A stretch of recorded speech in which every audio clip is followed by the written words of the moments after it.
오늘은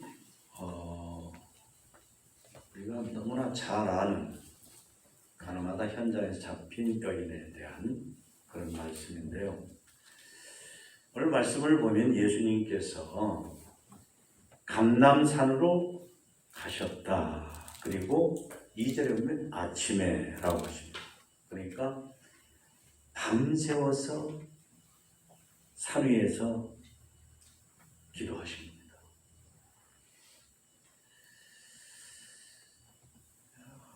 예수님이 하나님의 아들이시거든요. 그리고 하나님이십니다. 그러니까 그 능력이나 모든 것에서 아쉬울 게 없을 것 같죠. 그런데 예수님은 하나님 아버지와의 그 인격적 관계로 볼 때에 하나님 아버지와 완전한 일치를 위해서, 완전히 하나가 되기 위해서, 그래서 예수님은 항상 기도하기를 힘쓰셨습니다. 그러니까 우리도 신앙생활에서 우리가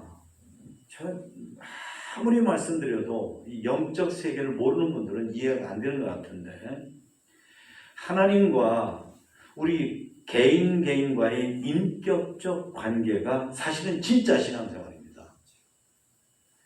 기독교가 무슨 기독교 지식을 머릿속에 넣는 거 아닙니다. 아니고 하나님과의 관계가 인격적 관계일 때 그것이 진정으로 신앙생활을 하는 것입니다. 거기에 반드시 필요한 게 뭐냐면 기도입니다. 여러분도 아시는 것처럼 이 세상의 인간관계 속에 대화가 없는 인간관계 생각해보세요. 대화가 없는 친구, 대화가 없는 남녀관계, 대화가 없는 가족, 대화가 없는 부부, 대화가 없는 직장, 대화가 없는 교회. 이건 차라리 무섭다고 해야 될 정도입니다. 대화가 없는데요. 그건 뭐 정말 낭난이거든요.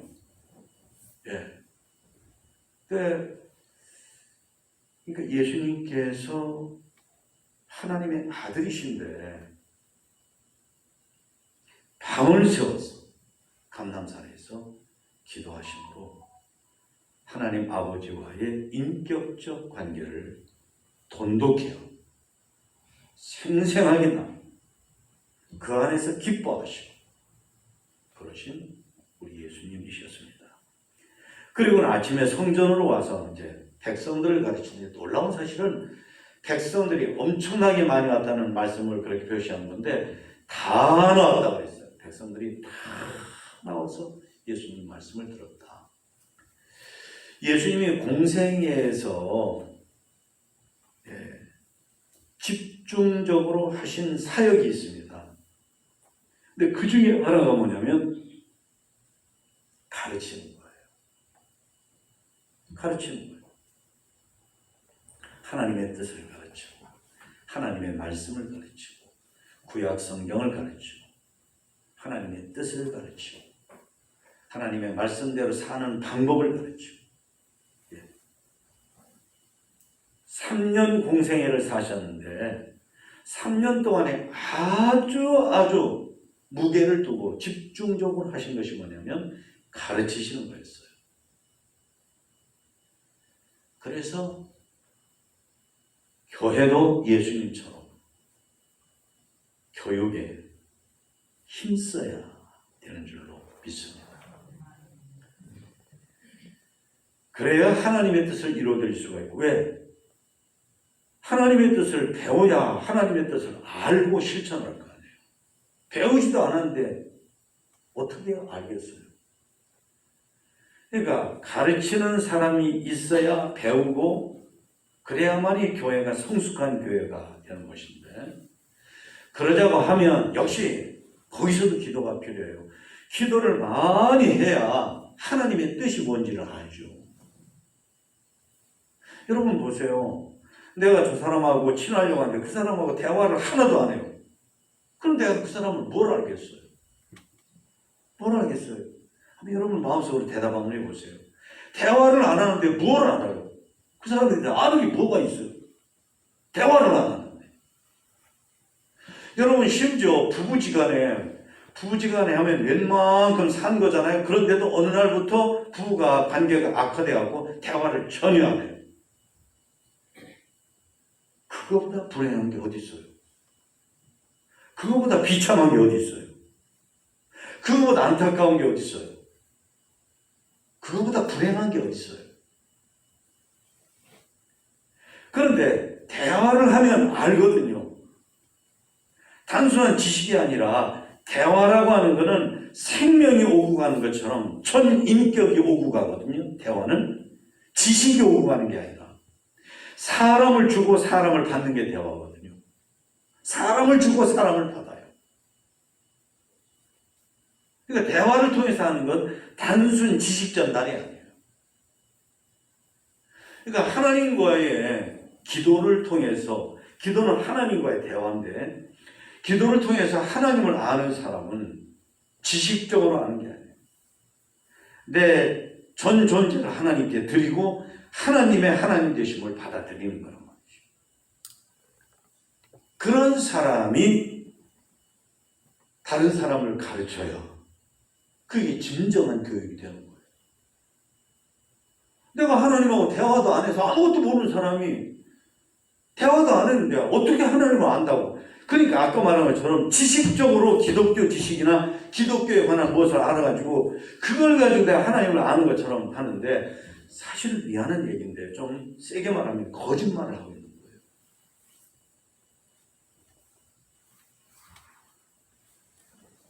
그러니까 예수님이 밤을 새워서 기도하시니까, 그러니까 하나님의 뜻을 알아서 사람들에게 가르치는 거죠. 그런데 그때예요.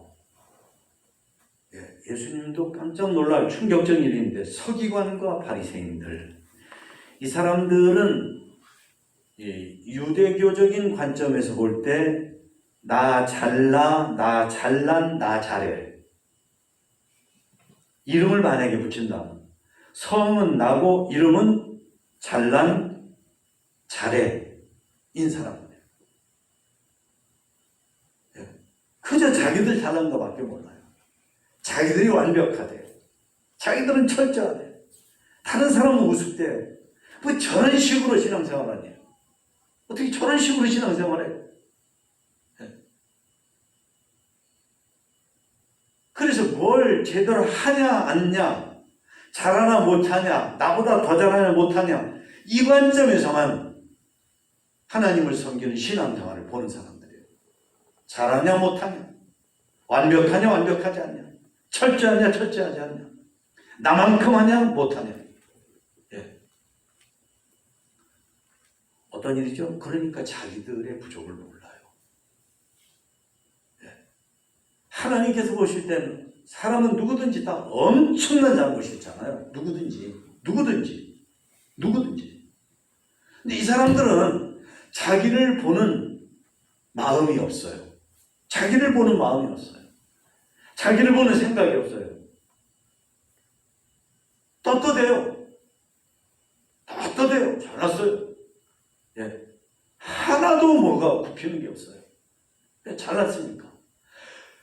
그래가지고 이 사람들이 음행하다 현장에서 잡힌 여자를 끌고 왔습니다. 그 레위기서 20장 10절에 보면요, 그 가늠하다 현장에 잡히면은 남자나 여자나 다 죽이도록 되어 있어요. 근데 이 사람들이 희한하죠. 남자는 안 데리고 여자만 데리고 왔어요. 그리고는 예수님을 불러요. 선생이요, 이 여자가 가늠하다 현장에 잡혔습니다. 모세는 이런 여자를 돌로 치라 명하였는데 선생은 어떻게 말하겠습니까? 근데 오늘 말씀에 보면 이 사람들이 그렇게 말하고 행동하는 이유는 예수님을 고발할 꼬투리를 잡기 위해서 그랬다고 했어요. 꼬투리를 잡기. 그래서 예수님을 시험하는 거다. 예수님이 그런 여자를 보면 굉장히 불쌍히 여기는 걸 알거든요. 그러니까 틀림없이 이 여자를 살려두라고 하면 당신은 율법을 지금 어기고 있는 거야 하고 그렇게 잡자. 그리고 만약에 이 여자를 잡으라고 하면 당신은 평소에 사랑을 가르치더니 어떻게 율법을 얘기하면서 이런 여자를 죽이라고 그래요? 그래서 예수님을 옴짝달싹 못하게 만들려고 한 거예요.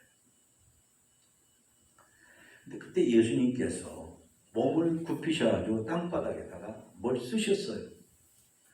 그런데도 이 사람들이 예수님한테 와서 좀 말해봐요. 어떻게 하는 건지. 모세는 죽이라는데 당신은 선생님은 뭐라고 말할 거냐니까요. 좀 말 좀 해봐요. 그러면서 자기들이 주장하고 말하고 예수님을 꼬투리 잡으려고 하는 그거를 그치지 않고 계속했다고 그랬어요. 그러니까 예수님께서 일어서더니 당신들 가운데에서 죄 없는 자가 먼저 이 여자를 돌로 치시오. 그러더니 다시 땅바닥에다 뭘 써요. 여러분들 뭘까요? 예수님이 먼저는 거기 있는 사람들 이름을 하나씩 다 쓰신 거예요. 이름 써서 뭐 어떻게 하자고. 그러더니 계속 그러니까 예수님께서 여러분 가운데에서 죄가 없다고 생각하면 이 여자를 치시오. 그러더니 앉더니 위에 밥 아무개 하고 옆에다가 아무도 모르는 그 사람만 알고 있는 숨은 죄를 거기다 적는 거예요.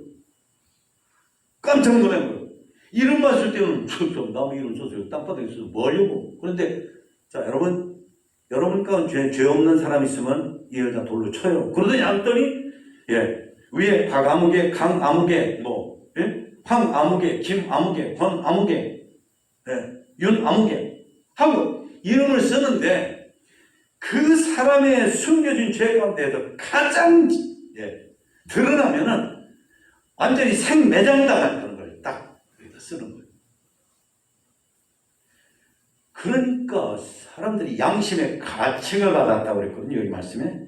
이건 뭐냐면 칼로 막 날카로운 칼로 여기를 막 몸을 찌르는 것처럼 마음이 막 찢었다 그런 말이에요. 그래가지고 어이쿠 하고 부들부들 떨면서 도망가 버린 거예요. 나이 많은 사람부터라고 했어요. 젊은이까지. 그러니까 거기 어린 애들도 있었던 거예요. 사람 잡는 데는 사람이 모두가 다 이런 식으로 자기의 잘못을 볼 줄 모르는 인간에게는 그런 게 있거든요. 어린애까지. 자기 잘못은 모르고 남 잡는 데만 눈이 밝은 사람들. 그게 인간이거든. 어린애까지. 다 도망갔어요. 안 도망갈 수 없죠. 이름 쓰고서 적는데 이름 쓰고 적고 이름 쓰고 적고 이름 쓰고 적는데 어떤 분이 일단 실제로 그 도시에서 인구 몇백만 되는 큰 도시인데 그 도시에서 소위 말해서 리더인 사람들, 지도자인 사람들 있잖아요. 국회의장, 도지사 어쩌고저쩌고 막 이런 사람들 그 사람한테 뭐라고 썼냐면 편지를 보내는데 급한 편지를 보내는데 다 들통났습니다. 빨리 피하십시오. 다 들통났습니다. 빨리 피하십시오. 다 들통났습니다. 빨리 피하세요. 그랬더니 나중에 보니까 그 편지 받은 사람이 한 명도 없이 다 도망갔더래요. 그게 사람이에요. 여기 앉아있는 우리들 모두도 마찬가지예요. 사람이 정말로 말이죠. 생선 배를 가지고 내장을 꺼내든지 꺼내면 사람 앞에 정말로 도망가지 않을 그럴 만큼 떳떳한 사람이 누가 있어요? 다 갔어요. 여자야, 다 갔냐? 다 갔습니다. 너를 정죄하다. 너를 고발하고. 고발이라는 게 없는 게 뭐냐면 가해자하고 피해자 아닌 제3자가 누구를 일러 바치면서 이 사람 벌 줘야 됩니다. 이게 고발이거든요. 너를 고발하던 너를 정죄하던. 정죄라는 건 죄를 만드는 걸 말하거든요. 죄가 없었어요. 근데 죄를 만드는 거예요. 이게 정죄예요. 없냐? 다 갔습니다. 그러니까 예수님께서 뭐라고 하시냐면 나도 너를 정죄하지 않는다. 다른 이는 몰라도 예수님은 정죄할 수 있잖아요. 왜? 예수님은 죄가 진짜 없으십니까? 가장 자격 있는 분이거든요.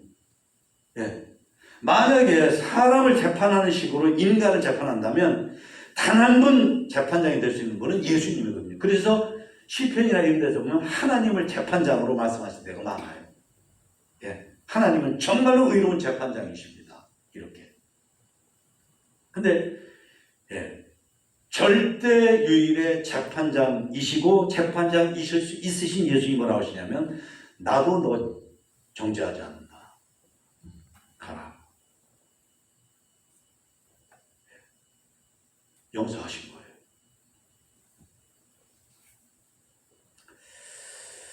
여러분 왜 용서했을까요? 응? 분명히 이 사람이 지은 죄는 참 죄가 크고 죄질이 나쁘잖아요. 예.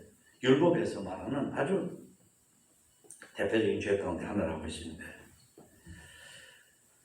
왜 예수님께서 나도 너를 정죄하지 않는다 라고 그 여자를 풀어주셨을까? 죄가 작아서는 아니에요. 분명히 우리가 볼 때 알량하게 우리는 그러잖아요. 내가 뭐라고 내 나름대로 크다 작다 크다 작다 해갖고 이건 작고 이건 시시한 거니까 용서해 주고 말하고 이런 식이잖아요. 근데 이거는 그런 거는 아니에요. 그렇다면 보세요. 몇 가지가 있습니다. 첫째는 예수님께서 모든 인간이 죄에 대해서 너무나 무기력한 존재를 아시는 거예요. 너, 나 할 것 없이 사람이 죄에 대해서는 무방비한 거예요. 너무 약한 거예요. 그러니까 의인은 없나니 하나도 없다. 그 말은 뭐예요? 사람은 다 죄인들 투성이다. 다 죄인이다. 용서받을 그런 여지가 없는 악한 존재들이 죄인이다. 근데 우리는 이 바리새인과 이 서기관들처럼 내가 겉으로 드러난 것을 볼 때 내가 그래도 문제가 없이 그래도 이렇게 알뜰하게 철저하게 양심적으로 신앙으로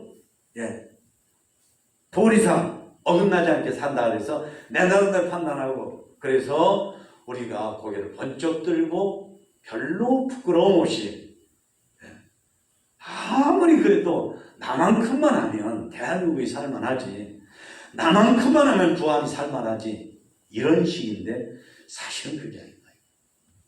솔직하면 우리 모두가 다 부드러워지고 고분고분해지고 겸손해지고 고개를 숙이게 되고 그러죠. 사람은 누구나 다 죄에 대해서 무기력하거든요. 무기력해요. 욕심이 일단 한번 발동되면 천년이고 뭐고 없어요. 자존심이나 고집이 생기면 자기 고집을 위해서 하나님 말씀이고 뭐고 없어요. 신앙이고 뭐고 없어요. 신앙인들 가만히 보세요. 자기가 뭐가 일단 한번 마음속에서 발동이 돼서 내가 이렇게 하면 한다 하면 말씀이고 뭐고 없어요. 다 자기가 한다는 식으로 다 해버리잖아. 다 해버리잖아. 아닌가 보세요. 여러분들 개인 한번 돌이켜보세요. 내가 그런 식이 아닌가.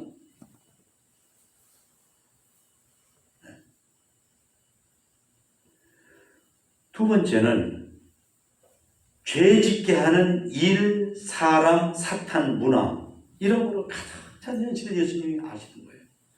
악한 사탄 마귀가 어둠의 권세를 잡은 공중의 권세를 잡은 자라고 할 수 있는 사탄이가 하나님 다음이라고 할 수 있을 만큼 아주 교묘하고 지독하고 악독함으로 사람들이 죄를 지을 수밖에 없도록 모든 문화, 모든 제도, 모든 분위기, 모든 걸 다 만들잖아요. 한번 짐승이 덫에 걸리는 거 여러분 올가미 아시죠? 올가미 한번 딱 걸려 들었다 하면 이거는 움직일수록 더 옥조이게 만드는 게 올가미거든요. 나중에는 발버둥 치면 다리가 똑 부러질 정도로 살은 다 찢어나가고 뼈가 허옇게 드러나고 피가 나오고 그게 올가미거든요. 근데 이 세상 사람들이 사는 문화, 사회 분위기, 가치관, 흐름이라는 게 다 그런 거예요. 거기서 죄 안 지려고 무진무진 애를 쓰면서 살고 그럴 수도 있는데 결국은 사람이 죄를 짓는 게 인간 사회, 사탄이가 발광하는 현실이 그런 것임을 예수님이 아신단 말이죠.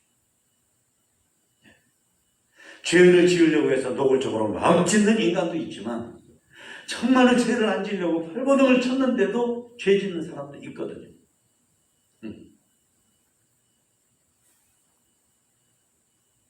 세 번째는 죄를 지은 사람을 용서하지 않은 이런 경우는 딱 하나밖에 없어요. 죽어야 돼요. 죽어야 돼요. 그냥 끝나야 돼요. 죽으면 아무런 가능성이 없어요.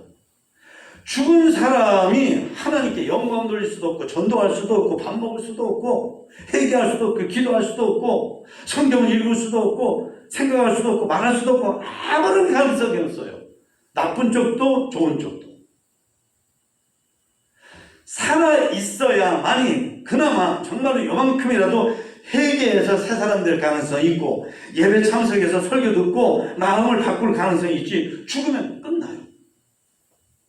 죽으면 끝나요. 아무런 가능성이 없어요. 선과 악을 하는 열매를 에덴 동산에서 따먹지 마라. 따먹으면 정령 죽으리라. 정령 죽는다. 죽어. 근데 이 여자애 같은 경우는 만약에 예수님 용서하시면 죽어야 돼요. 아무런 가능성이 없어요. 그런데 여러분, 이 여자뿐만이 아니라 우리들도 다 그렇잖아요. 우리가 제가 지금 좀 솔직하게 나 자신을 보자는 얘기를 지금 몇 번을 말씀드리는데 우리가 정말 뻔뻔스럽게 이런 설교 듣고도 뻐적뻐적하고 고개 뻗뜩 들고 아무런 느낌도 없고 철판 까는 것처럼 그런 거 말고 진짜 어린애 같아요. 천국에 간다고 그러셨는데 어린애같이 부드럽고 착하고 순한 마음으로 이런 말씀을 우리가 들어보자 말이죠.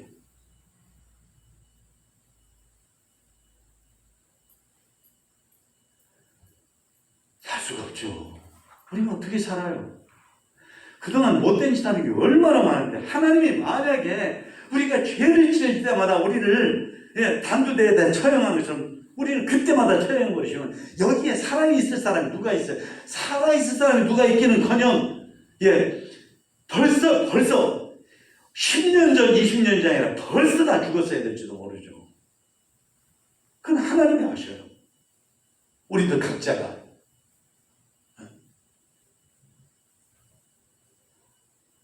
안 그러면 죽으니까 살려주시기 위해서 살아야 그나마 이거 보세요. 그나마 예수님은 최고가 뭐냐면 하나님이 영광 받으시는 건데 살아야 그나마 아무리 치사하고 아무리 더럽고 아무리 지독하고 아무리 질척거리고 아무리 냄새가 나는 죄인이라 할지라도 살아있어야 그나마 회개하고 하나님께 영광 돌릴 가능성이 요만큼이라도 있는 거예요. 요만큼이라.